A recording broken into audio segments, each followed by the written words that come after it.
احکام تشریعی، شرعی احکام، اور کچھ احکام اللہ تعالیٰ کے ہیں جن کو کہتے ہیں احکام تکوینی احکام۔ شرعی احکام میں بعض انسان مانتے ہیں اور بعض نہیں مانتے۔ تکوینی احکام میں ماننا اور نہ ماننا نہیں ہے، وہاں پہ بندہ مجبور ہوتا ہے۔ اب شرعی احکام کیا ہیں؟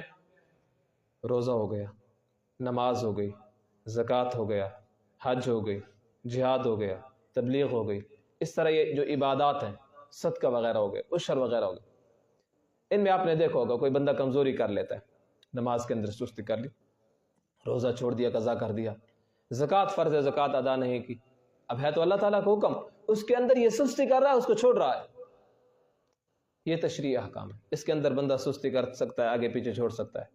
چھوڑ سکتا ہے مطلب یہ ہے کہ اگر انسان کے بس کی بات ہے، یہ نہ سمجھنا کہ چھوڑ سکتا ہے بس اجازت ہے،